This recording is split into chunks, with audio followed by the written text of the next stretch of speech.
Hey everyone, welcome back to Car Conversations. Today we're driving the 2020 Toyota Sienna Limited Premium. So before we get started, I want to show you some of the features really quickly. It won't be very long, so just hang on.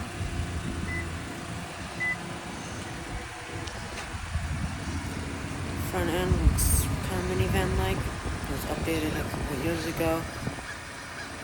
Good thing the new one looks like an SUV. Kind of low ground clearance, bad approach angle. At least you have white LED lights. Side profile looks pretty good.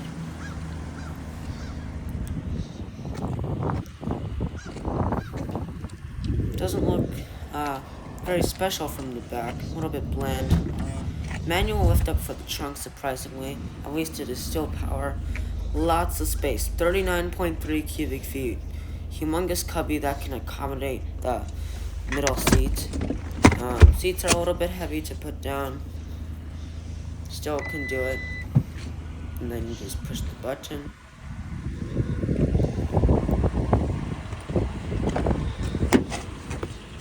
Okay, let's walk you around the front. Got power folding mirrors. Very nicely weather padded armrest and good amount of storage down below. Getting in and out is pretty easy. Got some controls down here and a little cubby. That's your bird's eye view camera. Turn on the parking sensors. Alright, so yeah, we're parked pretty nicely. I wish there was the two sunroofs there. Steering wheel's nicely weather wrapped. It is heated. Feels really good. Brushed aluminum, matte black plastic on the buttons. Yeah, cruise controls down there. You pull back for cancel. Let's take a look at our backup camera.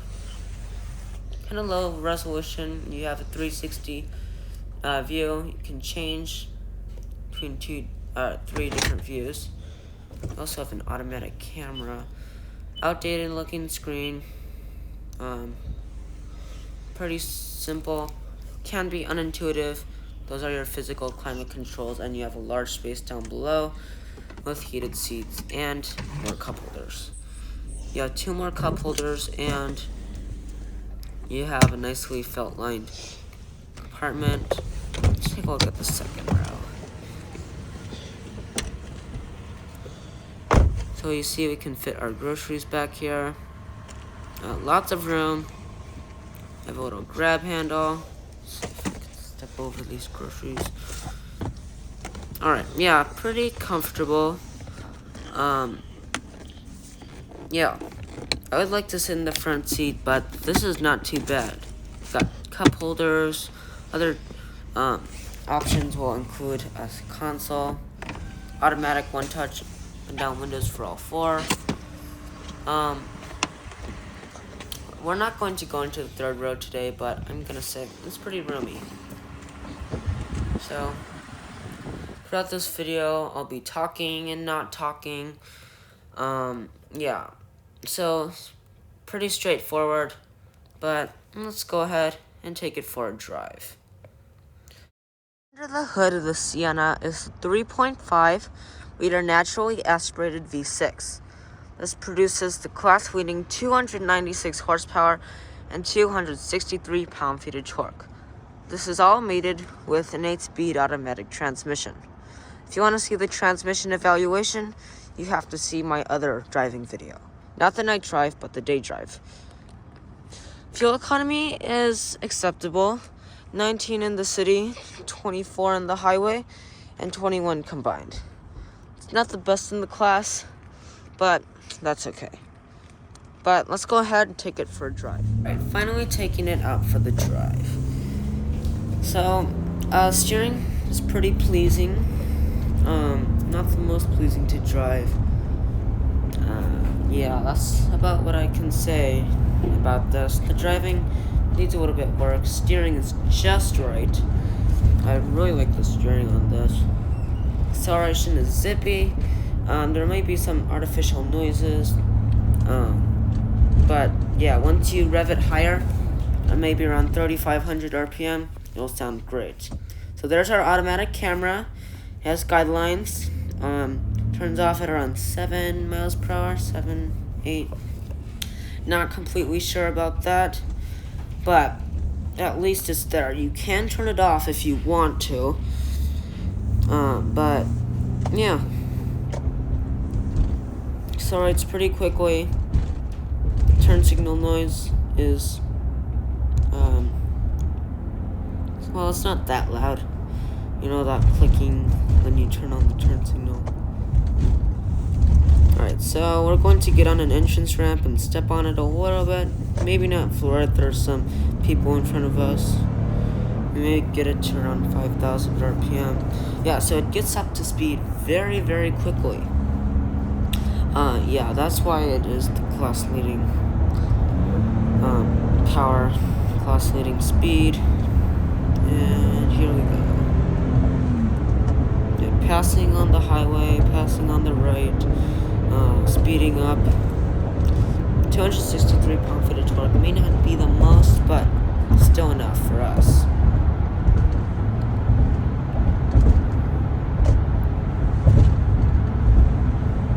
Okay, we'll have to point out that there is lots of wind noise that enters the cabin. I don't have the exact reading in decibels. I've got to tell you, it is a lot. I noticed that right away. We owned a 2007 Toyota Sienna XL Wounded for 8 years, and we thought that was loud. Well, maybe we've come Hazard reported ahead. Get down! Noise, car yet. This is it. Wind noise is not very welcome in the cabin. Like, sure, I wouldn't compare this to a BMW X5, which is like whisper quiet in the cabin, but for a minivan, it should be kind of quieter. And considering that this is the limited premium model, it's like over $50,000, it should have more sound deadening. Because after all, it is the limited premium. I expect more.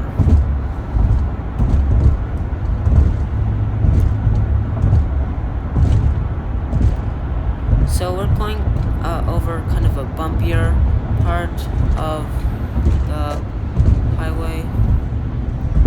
Kind of bumpy. Hazard reported ahead. Get down!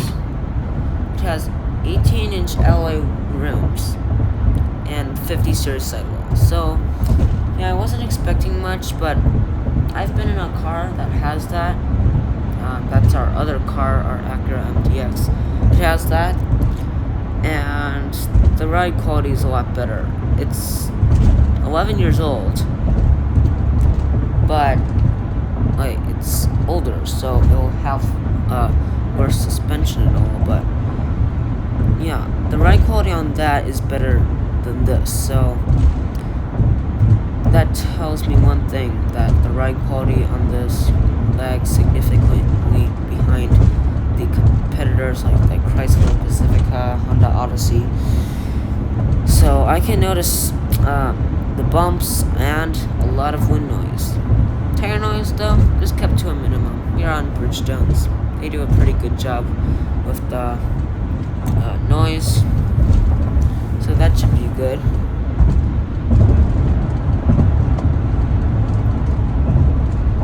We don't have an active lane tracing assist that will actually keep you centered in your lane and steer you around a bend. I saw it in this video. He tried to do it, and it just went out of the lane and just beeping like crazy. So, yeah, this is kind of outdated. What do you expect? But, yeah. It had a 2015 refresh, and it was updated a lot 2017 and 18. So, yeah, I think it should have had it.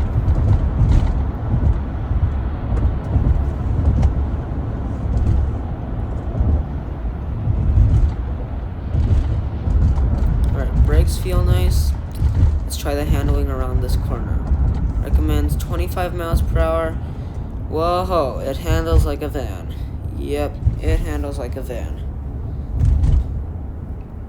Minivans do not handle well. Not the best handling minivan. It's probably the Honda Odyssey, of course. Yeah, handles like a van right off the bat. You're not supposed to be taking corners and then flooring it. Not a good idea. It says it recommends 25 miles per hour around a loopy highway exit. Do that. Do just that.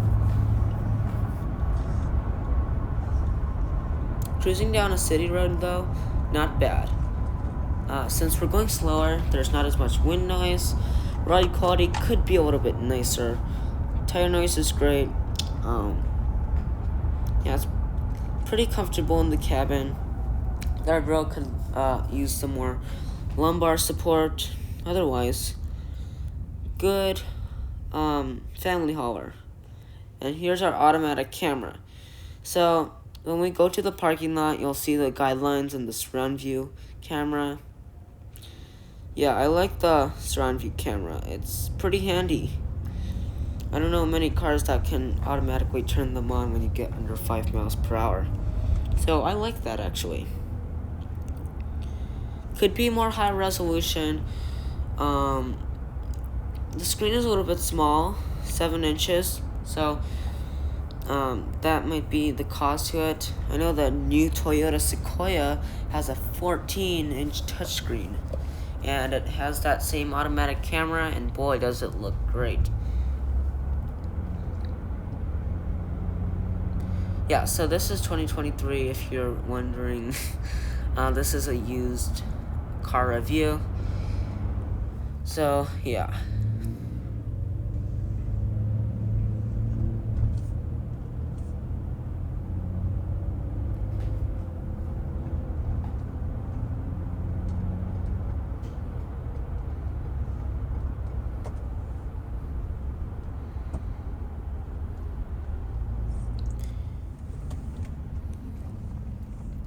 Alright, so we're going to pull into the parking lot.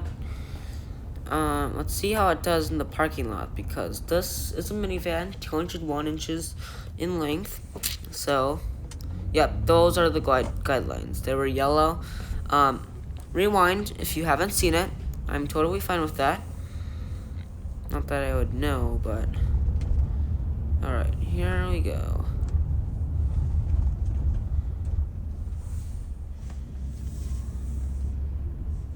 Yeah, it handles the parking lot pretty well. We just went to Target, and we're done.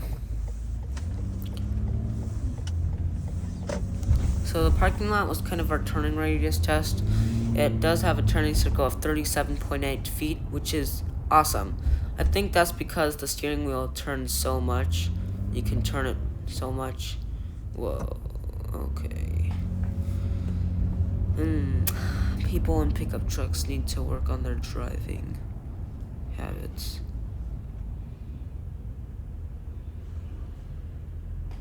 There's the Sienna's main competitor, Honda Odyssey, whose white just passed. And there are the guidelines.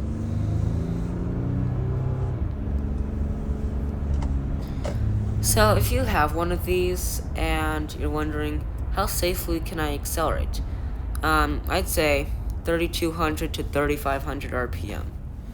So you may not know what I'm talking about. Totally fine.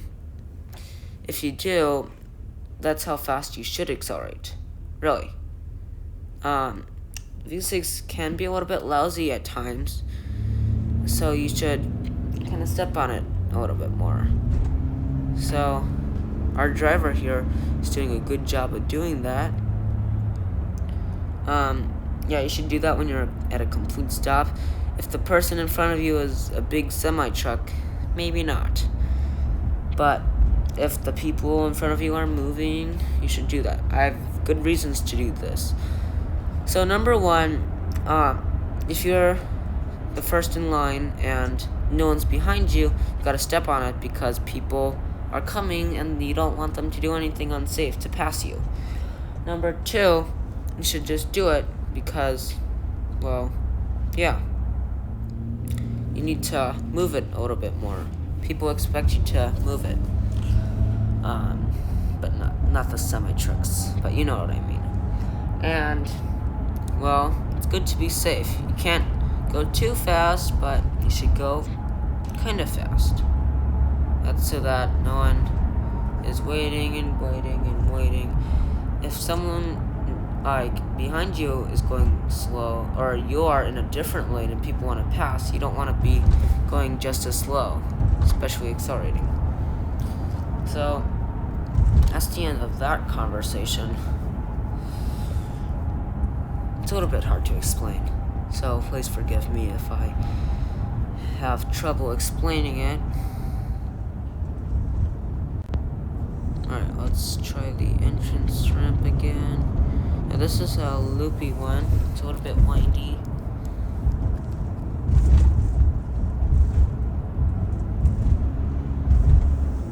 These people have to move it. Sorry that there's no proper time to floor it from a complete stop. It's really unfortunate.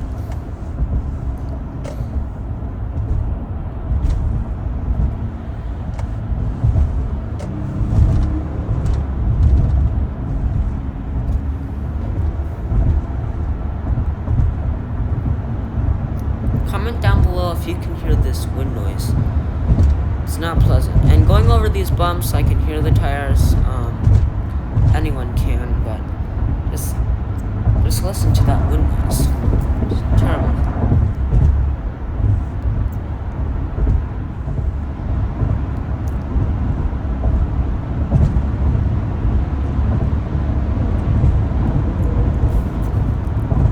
There's a Cadillac Escalade in front of us. I think it's pretty cool.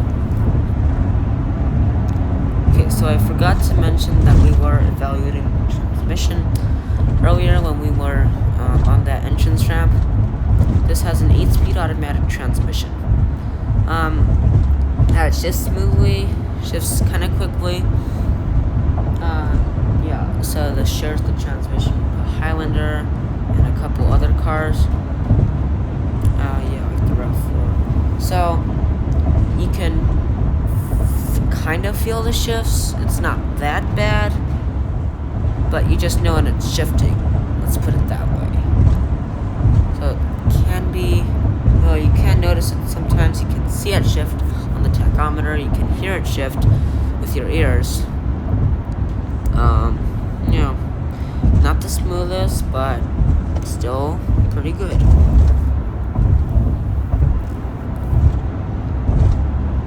Not bad for a car that's been kind of outdated. Yes, it got the 8-speed automatic in 2017. That's when they switched, that's when they put more power into the Sienna, 2017. Adaptive cruise control is helpful, can be intrusive at times, maybe a little bit overly sensitive. It's not very sensitive, but, well, it's not like Honda's. Honda's cruise control is terrible. Let's just put it that way. Acura included. I like driving, I like feeling the steering. Driving it is pleasing according to our driver. Yeah, let's see if we can get a little bit of throttle. And not really. That was just good acceleration. Well, yeah, that's what we have to work with. And we have to be careful because things like that happen. Thank you so much, everyone, for joining me today. This brief video. Hopefully it was helpful. And I'll see you next time. Goodbye.